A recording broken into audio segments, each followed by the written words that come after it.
This MMA 30 segment is powered by The Gun Store. Next time you're in Las Vegas, if you want to shoot a real machine gun, do it at The Gun Store at 2900 East Tropicana. Welcome to the MMA 30 Radio Hour here on KXNT. I'm Dave Farra. That's Jason Mahoney. We finally have a weekend where there is not a major UFC card. Yeah, welcome back to the United States, Dave. I went down to Rio de Janeiro, Brazil. I did not have any organs harvested against my will. I did not get kidnapped a single time. I'm glad to be back. Well, I'm glad you're back as well. Well, UFC 134, a very, very good card through and through, regardless if it was in Brazil or not. It was a great fight card in and of itself. The crowd down in Rio de Janeiro really, I think, brought it up to a new level. I don't know if that was captured on TV or not. Live in the arena, it absolutely was. But what's your perspective? I obviously watched it at home here in the United States and here in Las Vegas, but I didn't have it didn't really have that same. You could tell that there were a lot of people there, even from the early on, even from the prelims. It was packed, but capturing the essence of the crowd, I don't think you can really feel that on the television because it felt just like, it felt like the Toronto card to me. The most impressive moment of the entire night was when Bruce Buffer was doing his "It's time," and the entire audience was hitting every single note with him. Really? When he introduced Anderson, you didn't hear any of that? No, you couldn't. It was so cool. When he's introducing Anderson Silva, he's like, "Anderson, the Spider, Silva." I mean, every single note, the audience was screaming along the entire time. That was the coolest part of the whole night to me. That's pretty cool, man. Yeah, no, that didn't translate on TV very well, to be honest. So UFC 134 happened last weekend down in Rio de Janeiro, Brazil. We're going to breeze through the results here for you in just a moment. We're also going to talk about how the middleweight division stacks up. But also coming up in just a few minutes here on the MMA 30 Radio Hour, we're going to be talking about the big announcement. It just came down yesterday. Dana White announced the first headliner for UFC on Fox. That event's going to be happening on Saturday, November the 12th down in Anaheim, California, and we'll tell you who that is momentarily. But first, let's talk about UFC 134, the main card. Stanislav Nedkov versus Louise Kane. Louise Kane gets TKO'd in the first round by Stanislav Nedkov. I thought maybe there was going to be a bit of a learning curve for this guy, Nedkov. He'd been shelved for a long time. He got signed by the UFC back in June of 2010. He hadn't been able to compete in the UFC for quite some time because he got injured and had to pull out of a fight card, and then he was going to fight Steve Cantwell, and Steve Cantwell got injured, so he'd been shelved for a bit. And it was also his first fight in the UFC. Traveling to Rio de Janeiro, Brazil, to fight Louise Kane in his home country, I thought would be too much for him. I was wrong. Yeah, Louise Kane kind of has been, he was the next big thing for a while there in the light heavyweight division, but he just kind of has fallen short. He's lost 3 out of his last 4. His only real win, his only big win is over Elliot Marshall, and I don't know if he's going to get cut after this, but dropping 3 out of his last 4 and losing in the fashion that he did, especially to a guy who's making his UFC debut, I think Louise Kane needs to start fighting competition that's not UFC level. So you think that he needs to be cut? I think Louise Kane does need to be cut. He had a lot of potential. I don't know if it's a mental thing. The guy looks like he seems to be a tremendous athlete, but he just can't pull the trigger on fight night, and he got knocked out again. Now, to be fair, Stanislav Nedkov is no joke. He does have a perfect record, and he kept that perfect record intact, but he did overwhelm Louise Kane, and maybe you're right. I mean, Louise Kane has looked good pretty much in one fight, and that was against Elliot Marshall, and there's some question marks behind Elliot Marshall as well at this point. Knockout of the night for $100,000 went to Big Nog. He knocked out Brendan Schaub in the first round. Back and forth it went, and I think the biggest pop of the night as far as the crowd went was for Big Nog. That guy is adored in Brazil. That was just the feel-good moment of UFC 134. Last week, Larry Pepe and I both broke down this fight pretty we broke it down pretty intensely, and we both thought that Brendan Schaub has the potential to be a star in the heavyweight division, but he's just not there yet. He's still very early on in his career. You got to remember, this guy's only got 10 fights under his belt. He was on The Ultimate Fighter, and he did well on there, ended up losing to Roy Nelson, but Big Nog has fought everybody, and he's been in some wars, and I actually think this is one of those cases where the long layoff actually benefited Big Nog. I mean, he said he was healthy. He said he felt good, and he looked good. I mean, he looked like, some people were saying that he looked soft at the weigh-in, but day of the fight, he looked better than I thought he's looked in a long time. He looked really healthy. Here's the thing with Big Nog is that this fight was really telling for him. It was really telling for Brendan Schaub, like you just mentioned, because it was one of those moments where if Brendan Schaub went out there and destroyed Big Nog, it would have set him up to be in the upper echelon of the UFC's heavyweight division. I think if Big Nog would have lost this fight, it would have been really telling for him in the sense that people would have dismissed him, said he's over, he's done with, his chin was already gone. Yeah, this is not the same Big Nog. But if you look at Big Nog's record, and I pointed this out on Fight Day when we were down there broadcasting in Brazil, he's only lost 2 fights recently. Yeah. One to Frank Mir. He got TKO'd by Frank Mir, who many people have in their top 5 in the UFC's heavyweight division. And then the champ, Cain Velasquez. He got knocked out by Cain Velasquez in February of 2010 back in Australia. So Big Nog losing to a top 5 guy, and then the current champ, you can't discount him because of that. Brendan Schaub did catch him with a couple of really solid shots. Mm-hmm. We know that Brendan Schaub does hit hard, and Big Nog just pushed right through it. He ended up knocking out Brendan Schaub in the first round, and I think put himself right back into the top 10 in most people's rankings. I absolutely have Big Nog back in the top 10 in the heavyweight division. Losing to Frank Mir and losing to Cain Velasquez. Everybody that Big Nog has lost to has been a champion on some level at some point. Mm-hmm. Fedor, Josh Barnett, even though that was a split decision, which I personally had scored for Big Nog, which he later avenged. Cain Velasquez and Frank Mir. Cain Velasquez and Frank Mir are probably the 2 hardest hitting heavyweights in the division. If not, I mean, any division. I mean, they're the 2 biggest guys. They're probably the 2 hardest hitting guys there are. And Big Nog getting put out by them, I think Big Nog is back. I think this revitalized his career, and I look forward. I don't think he needs to step up and fight Frank Mir again, or maybe even a Brock Lesnar. Well, he's saying he wants Brock Lesnar or Frank Mir. I think Brock Lesnar could be an interesting fight if Brock decides to come back. I think Shane Carwin. I like the fight against Shane Carwin. I absolutely like the fight. Shane Carwin, we've seen him. We've seen Shane Carwin kind of fall. He's lost his last 2 fights after after being the number 1 contender. But it's good to see Big Nog back. It made me feel good as a classic mixed martial arts fan. That was the feel good story of the night, and that was the happiest I was all night when I saw Big Nog won. Edson Barboza and Ross Pearson each picked up $100,000 for Fight of the Night.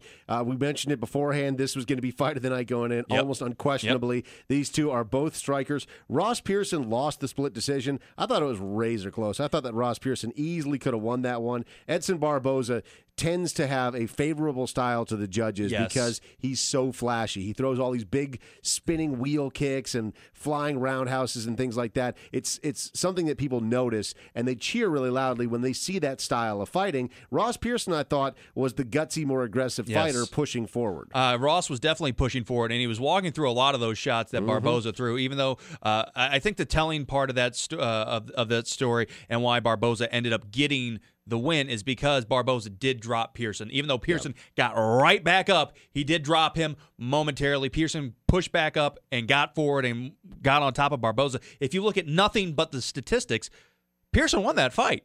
If you look at the striking percentages, numbers of number of punches thrown, and the number of punches landed, and the number of takedowns attempted, Pearson would have won based on paper. But actually, watching the fight, I did give it a very close decision. I had it 29-28 for Edson Barboza. Yeah, I just didn't know how to score that one when I was watching it live. It was so close. It was back and forth, and it was really a very close fight, and it was a split decision. I'm happy that I'm happy that there was a split decision. I think that was the right call on that fight because it was so close. So Edson Barboza ends up beating Ross Pearson. One thing that really impressed me about that fight was Ross Pearson's ability to walk through some of those power shots. If you don't know who Edson Barboza is, it's okay. He's only been in the UFC for a short amount of time, but he's been destroying people in his career. He's actually TKO'd 2 opponents with leg kicks. Yeah. To TKO someone with leg kicks is almost impossible to do. Very rarely do we see that. A lot of comparisons are being made to Jose Aldo. They're saying he's the 155-pound Jose Aldo. I don't think he's quite as well-rounded or quite as good of a striker as Jose Aldo because Pearson was getting the better of Barboza a little bit with just the hands. Yeah. I'm actually surprised that Barboza didn't throw more leg kicks in that fight because he was trying to box with Pearson, and when he was doing that, he was losing because Pearson is the more traditional boxer and is the more crisp boxer, and he was throwing him straight up the pipe, and he was catching Barboza in that. I wasn't a fan of Ross Pearson until this fight. this fight made me a fan of Ross Pearson. It shows that he's legitimate. He's got a heart and likes to fight, So I'm tough on the guys from the UK, but Ross Pearson won me over at UFC 134. I would like to see a Ross Pearson and Anthony Njokuani fight now. Both of them had very close losses to Edson Barboza. Yep. I think that's a really exciting striker fight. Yeah, that would be a great fight for the fans, especially I think Pearson's still much higher than Njokuani in the standings right now. I do too. But I think Njokuani coming off the big win over was it not Andre Winner, but Andre Winner. Was it Andre Winner? Yeah. Yeah, coming off the win over Andre Winner. This would be a great matchup. Okay, co-main event, Shogun Rua versus Forrest Griffin. Shogun comes out, knocks out Forrest Griffin in the first round. Technically, it was a knockout, but I think it was more TKO. of a TKO. It definitely was. So Shogun looked good. Is he actually back? I don't know. I think this leaves more question marks behind where Forrest Griffin is in his career than where Shogun Rua, whether or not he's arrived and he's back on the scene as one of the top light heavyweights in the world. This is a bad fight. This was a bad fight for Forrest from the beginning. Fighting Shogun in Brazil, and his wife is, getting ready to pop out a baby that day, essentially. Right. I think there was a lot of things that were weighing on Forrest's mind. This was not the same Forrest Griffin who fought Tito Ortiz. This was not the same Forrest Griffin who beat Rich Franklin. It just wasn't. It wasn't the same Forrest who fought Shogun the first time. I think if this fight had happened 6 months from now here in the United States, here in Las Vegas, Forrest would have won that fight easily. But I don't know. I don't know. I'm a big fan of Shogun, but I wasn't that impressed by Shogun. I really wasn't. I think you weren't impressed by him in this fight, or you're just not impressed with him overall. This fight. I thought he was leaving. He was leaving some openings. It's just unfortunate that Forrest was unable to capitalize on this fight, even though we only got to see about a minute 50 of this fight actually take place. I just think this was set up to favor Shogun without a doubt. I really do. I think if this fight happens 6 months from now here in the United States, Forrest wins that fight, or it's much closer. Yeah, I did an interview with Forrest before UFC 134, and we talked about where he is mentally and whether or not he still enjoys what he does. And he said it in other interviews as well. He said, I don't really like fighting anymore. I haven't improved since 2008, and I don't think that I'm getting any better. And because of that, I don't enjoy this. I'm just basically doing it for the money.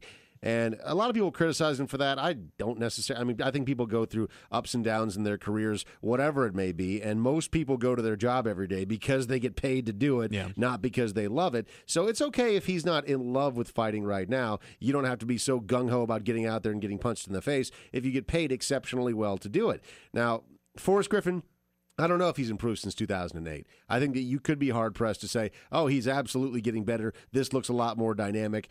But I think that Forrest is pretty tough on himself, especially mentally. And ever since that loss to Anderson Silva back in August of 2009 when he got KO'd basically by a jab, I think that Forrest has been really hard on himself, even though before this loss to Shogun, he had 2 wins back-to-back over the very tough Tito Ortiz and Rich Franklin. 2 guys, one guy who's definitely going to be in the Hall of Fame at some point. Tito Ortiz, 2 former champs. Yeah, exactly. So, and him being a former champ himself, I just think that, I think the deck was stacked against Forrest in this fight, and I don't make a lot of excuses for fighters, and I'm not trying to make an excuse for Forrest, but I think the deck was absolutely stacked against him in this case. He did look peculiar going into the ring. I don't know how peculiar he looked. I heard some people saying he looked completely distracted, other people saying he looked disinterested. I think that Forrest's mind may have been somewhere else, but some people also said that he looked physically unhealthy. And at the post-fight press conference,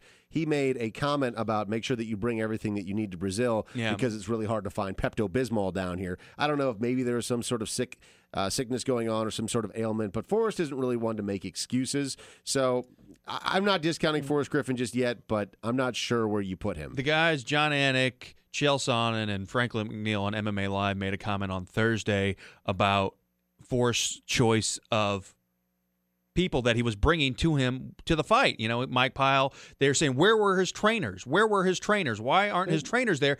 But they were there. They're bringing his buddies. He's not bringing his buddies. They're wrong. No, Sean TNT Yarborough is his stand-up trainer. And Mike Pyle is a solid UFC fighter as well, who's regularly travels and corners people. So he's not bringing his buddies. They were making some judgments about who he was training with. Who was he supposed to bring? I don't know. That's what they were making it. I think they were saying, who is he training with right now? Where is he training? I think they're uneducated. Sean TNT Yarborough is one of the best striking coaches. Yeah, he's a great Muay Thai guy. That dude is a monster when it comes to Muay Thai. If they don't know who Sean Yarborough is, they need to educate themselves because Sean Yarborough is a very legitimate striking coach, and he does work with a lot of high-level guys here in Las Vegas. And Forrest goes back and forth between Throwdown Training Center and Extreme Couture. So who is Forrest Griffin training with? Two great camps here in Las Vegas. I think that they need to check their facts. No, it wasn't John Anik. This was Chael, and this was obviously Franklin McNeil making these points. No. But, it's still unfortunate to see stuff like that making it on to ESPN2. Well, because it's misinformation. Yeah. I mean, if you don't know what it is, then that's fine. But don't accuse Forrest of not training or not. They're saying they were accusing him of just bringing his buddies to corner. Just Google Mike Pyle and Google Sean Yarborough, and you'll figure it out. I mean, these guys are both legitimate trainers and both legitimate cornermen, and they're both legitimate fighters in their own right. So I completely dismiss that. I think that that's just misinformation on their part. Moving on to the main event of UFC 134, Anderson Silva, Yushin Okami. I'm going to say it. Anderson Silva is the greatest mixed martial artist of all time. I've been saying that for a while, Dave. Yeah, I mean, possibly the greatest person to ever compete in combat sports, and I'm including Muhammad Ali in boxing in that. It's the way that he dominates, the way that Silva dominates everybody that he fights. I mean, even when we look back at the off fight that we had when people started to question Anderson Silva, when they were talking about, what about that fight with Damian Maia? He dominated Damian Maia. The one thing that he chose not to do was jump into Damian Maia's guard, because Damian Maia he has the best mixed martial arts jiu-jitsu on the planet. That guy can submit anybody, and Anderson Silva knew that, and he chose to fight that fight where he was. And that's the one thing that a lot of people choose not to when they look at Anderson Silva. They look at the Maia fight and they look at the fight against Thalos Latis, and those are two guys who wanted to fight their fight. They did not want to fight Anderson Silva standing up, which is probably a smart idea, because when you fight Anderson Silva standing up, you go to sleep. I was talking to my buddy Matt Brown from Heavy MMA after the fight in Rio de Janeiro, and he made a great point. Anderson Silva has this uncanny ability to fake everything in his arsenal in the first round. He'll go out there and he'll kind of do these feints. He'll fake an uppercut. He'll fake an overhand right. He'll fake a left hook. And somehow his mind is so sharp that he'll remember exactly how they react to every move that he fakes. And so what he'll do is he'll fake everything in his arsenal in the first round, and by the time that bell rings, starting off the second round, he has the puzzle figured out. Now, Yushin Okami, I think that he wanted to dispatch him however he wanted to, and I think that he's good enough to do that sort of thing now. He went out there, knocked him down in that first round, and chose not to jump on top of him and finish him, because I think that he wanted to toy with him. I think he had him so dialed in and figured out that he decided that he wanted to finish him after letting him up, and then he knocked him down a second time, and he's like, I'll just go. Well, he almost did finish him in the first round. I mean, we saw that head kick that literally wrapped around Yushin Okami's head and hit him in the far ear. The far ear is where the punch or kick of death happens. That's what actually happened to Forrest, is that Shogun caught him as Forrest was coming in with a punch behind the ear, and anytime that happens, it throws your equilibrium. Yeah, it just drops you to the ground. The same thing. The Silva just looked amazing. I mean, he floored Okami with a jab, and Okami's got a legit chin. I mean, Okami had only been finished one other time, and that was by Amir Sulov, who's a very, very hard-hitting guy. And Silva basically finished him with a jab to start off with. I mean, Okami turtled up, and then you just saw basically a big brother beating the bejesus out of a guy who didn't want to fight. I mean, Okami was done after that jab. And that's why I think Forrest needs to, we look back at that Forrest fight and everybody's like, oh, he stopped Forrest with a jab. Anderson Silva's jab is something that legends are made out of. That is the most effective jab I've ever seen in any combat sport. I mean, you don't see boxers finishing guys with jabs. Obviously, they use heavier gloves, but even still, Anderson Silva, the way that he can floor guys with his jab, you don't is see uncanny. any other mixed martial artists dropping people with their jabs. Exactly. I mean, Anderson Silva has now defended his title in the UFC 9 times. He's won 15 fights in a row. This guy is the best fighter that we've ever seen in the UFC. He's never lost in the Ultimate Fighting Championship. And like I said, I think he is the greatest mixed martial artist of all time. And I'll go out and say he is the greatest combat sports athlete that we've ever seen. We are witnessing something very special right now, being able to see Anderson Silva fight. It's like every time that he steps into the cage, it's like, to me, it's watching Michael Jordan step out onto the court, or one of the greats. I almost think I think it's more special. You know, I mean, Jordan missed the game-winning shot. I think he said 38 times, something along those lines. Anderson Silva is unbelievable. Yeah, and I mean, the only other fight I think that's even rational at 185, which we'll get into a little bit later, is Chael Sonnen. If Chael Sonnen dominates Brian Stann, I would like to see that rematch. And if that happens, and if he beats Chael again, I would like to see him go up to 205 pounds. Anderson Silva versus John Bones Jones. Can you imagine how good that would be? I still think Silva wins it, man. Man, that would be a fight. All right, so Anderson Silva defends his title. He wins the main event of UFC 134. We'll talk about the big announcement that's coming down, or just came down yesterday, in just a moment here on the MMA 30 Radio Hour. Dana White yesterday announced the headliner for the first UFC on Fox card. It's happening November the 12th down in Anaheim, California. If you have not heard who is headlining that card, we'll tell it to you next here on the MMA 30 Radio Hour. This MMA 30 segment is powered by The Gun Store. Next time you're in Las Vegas, if you want to shoot a real machine gun, do it at The Gun Store at 2900 East Tropicana.